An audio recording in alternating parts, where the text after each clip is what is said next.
On a summer evening in 1854, a woman named Susanna Ely drank 2 bottles of water her sons had sent her.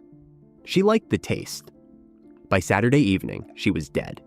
For almost all of human history, the glass of water that kept you alive was also the most likely thing to kill you. The water that killed Susanna Ely came from a single pump on a quiet London street.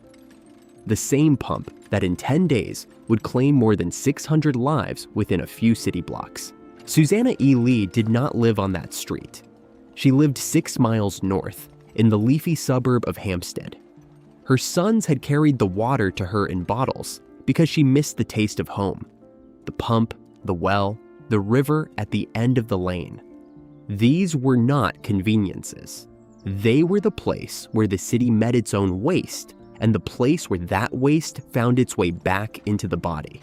People knew this in their bones, long before they knew why.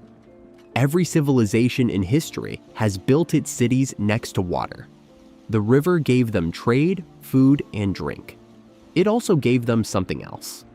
The same current that carried a family's drinking water carried a neighbor's waste, the runoff of every street, and the offal of every slaughterhouse. For most of human history, no one separated the two. No one knew they needed to. And the people who paid the highest price were the ones who had no choice about which water they drank. This is how they lived before the tap, and what it cost them.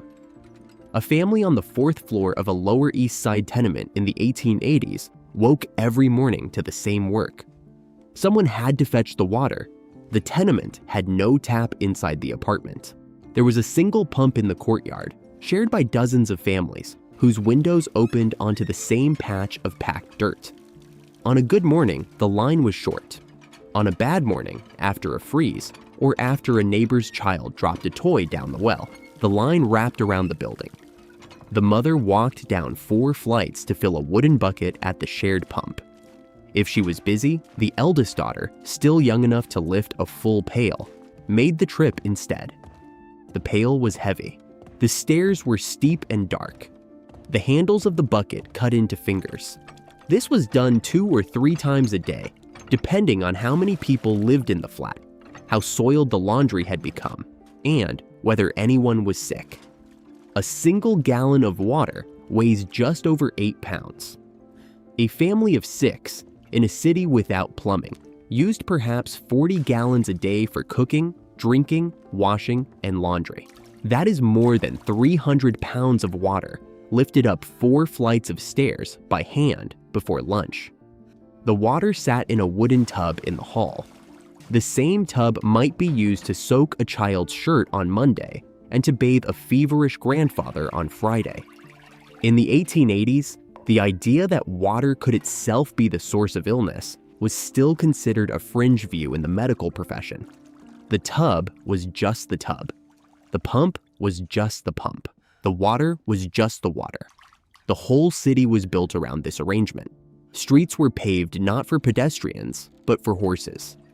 In New York in the 1880s, more than 150,000 working horses dropped hundreds of thousands of tons of manure a year onto the same streets where children played and pump water was drawn. The pump sat at the center of the neighborhood the way a fireplace sat at the center of an old house. Everything else, the height of the buildings, the width of the courtyards, the location of the privies, was arranged around it. A country schoolhouse existed for the same reason. A child could not attend a school unless someone carried water to it. The schoolroom itself was built where the bucket could be filled. The nursery rhyme about the little girl whose lamb followed her to school was, beneath its sweetness, an image of a small daily architecture. The buckets, the well, the single room, the child who could not leave the schoolyard because the water was already there. By the time the family on the 4th floor had finished their morning haul, the day was half gone, and they would do it again by nightfall. The cost of this arrangement was not abstract. It fell on the people who drank the most water for the least reason, and on the people who had the least say in what the water contained. On a street called Broad in the Soho neighborhood of London, a brewery employed 70 men. The men worked within 100 yards of a public water pump that in the late summer of 1854 was feeding cholera to almost every household on the street. The brewery had its own deep well, sunk far below the shallow layer where the neighborhood's waste moved. The men also drank beer during the day because it was part of their wages, and because the beer was safe in a way the pump water was not. The boiling step in brewing killed whatever the water carried. Among those 70 men, not a single case of cholera was recorded. Up and down the street, the houses emptied. The brewery kept working. A few streets away, a baby in its second summer of life was being weaned onto cow's milk, fed from a bottle that had been rinsed in the same pump water that was killing its neighbors. Doctors in the late 19th century noticed a pattern they could not yet explain. The deadliest window for an American baby was not the first summer, but the second. The summer after weaning, when the bottle replaced the breast, and the bottle was cleaned in water that carried the disease. The baby bottle had become a delivery device. The mother did not know. The doctor did not know. No one knew. The water that was supposed to feed the child was the water that killed it. And then there was the widow in Hampstead. In late August of 1854, Susanna Ely's sons, who still lived in Soho, packed 2 bottles of water from the Broad Street pump and sent them north. Their mother had moved away, but she liked the taste of that water. She drank it on Thursday, August 31st. By Saturday evening, she was dead. Her niece, who also drank the water, died as well. 2 deaths in a suburb miles from the pump, traced to 2 bottles of water that a son had carried home on a train. Across the whole of the 19th century, in the most industrialized nation on Earth, roughly 1 in 5 babies died before their first birthday in the worst affected cities. That is the only number this story needs to hold on to. The rest is not arithmetic. The rest is the brewery, the bottle, the 2 bottles on the train, the empty rooms on Broad Street. By the middle of the 19th century, the people of London had a perfectly sensible theory for why the water kept killing them. It was wrong. It was also the reason the city eventually fixed the problem. The theory was called miasma. It held that disease traveled through bad air, through the noxious vapors that rose from rotting organic matter. The theory was ancient. It came from Hippocrates. For most of the 19th century, it remained the operational theory of medicine in Europe and America. A physician who treated a cholera patient in 1854 had been taught at the bedside and in the lecture hall that the cause was in the air the patient breathed. In the summer of 1858, the air over London became difficult to breathe for any reason at all. The Thames, by then the city's open sewer, had warmed through a hot July. Raw effluent baked on the riverbanks. The smell reached the Houses of Parliament, which sat directly on the river. Members could not conduct business.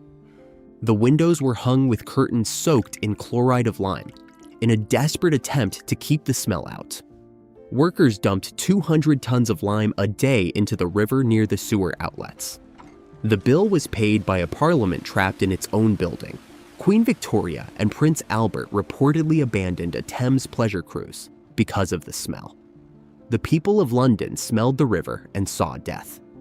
They concluded that the smell was the cause. They were wrong about the mechanism. They were right about the geography. The smell really did come from the same water they drank. The excretions that made the river stink were the same excretions that, when they reached a shallow well or an open pump, killed the families who lived above it. The two were not the same thing, but they came from the same place, and yet the wrong theory produced the right outcomes. Because the air was supposed to carry the disease, the city worked to clean the air. It cleaned the streets, it improved the sewers. It moved the worst of the waste away from the densest housing. None of this was done for the right reason. All of it helped anyway. By the time anyone proved what the actual mechanism was, the cities had already done much of what they needed to do. And that is why a man with the right answer could not be heard. He was not challenging a superstition. He was challenging a victory. The smell was going away. The cities were getting cleaner. The doctors were already winning the war they thought they were fighting. To tell them the war was being fought on the wrong front was no small claim. His name was John Snow. He was a physician in London. In the late summer of 1854, he walked the streets around the Broad Street pump and asked the dead where they had drunk. He went house by house. He talked to the families that remained. He asked which pump they used, where they worked, where their children had gone to school, whether they had been away from the neighborhood in the days before they fell ill. He mapped the deaths. He did this as a private investigation, not as an official one. The Board of Health had its own theories, and Snow was not on it. The cluster on the map was tight. The deaths were concentrated around a single pump on a single street.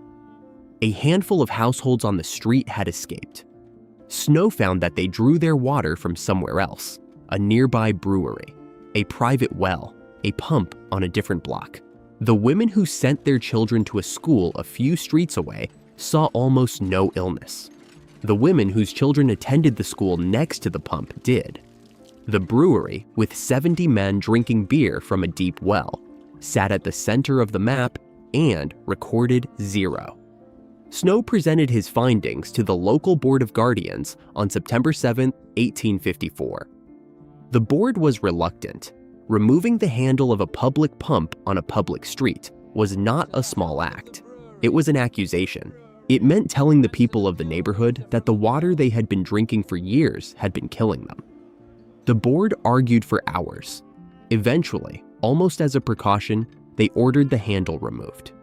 By the time the handle came off, the outbreak had already peaked. Many of the residents had fled. Snow himself believed the removal was less important than the flight. The intervention that mattered was the source going quiet, not the handle as a symbol. But the map was real, and the cluster was real, and Snow was right. He was not believed. For the rest of his short life, the medical establishment in London treated his waterborne theory as a curiosity at best, an embarrassment at worst. He published a second edition of his work in 1855 with more data, and was still ignored. He died in June 1858, at the age of 45, weeks before the Great Stink would force Parliament to act on the very river he had been warning them about. The smell that he had insisted was a symptom, not a cause, was still rising off the water when the men in Parliament finally agreed to build a sewer. The bacterium that caused the disease he had identified was not seen under a microscope until 1883, when a German physician named Robert Koch isolated it in Egypt and India. Almost 30 years between Snow's map and Koch's proof. 29 years during which the people of London were still drinking the same river, and the people of New York were still hauling the same buckets. And almost no one in authority believed that the glass of water on the table was the most dangerous thing in the room. In 1892, a cholera epidemic reached the German port city of Hamburg. Knowing the cause of the disease was not the same as having fixed it. The glass of water did not become safe in a single breakthrough. It became safe by a slow, uneven, city-by-city grind.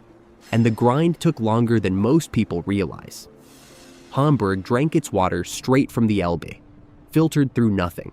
The neighboring city of Altona drew its water from the same river, downstream of Hamburg's sewage outflows, and ran it through slow sand filters before it reached a tap. When the epidemic passed, several thousand people lay dead in Hamburg. Altona, separated from Hamburg by a street, was largely spared. The two cities had been running an unintentional experiment on themselves for years, and the results were now written in the death notices. This was the moment when most of continental Europe accepted filtration.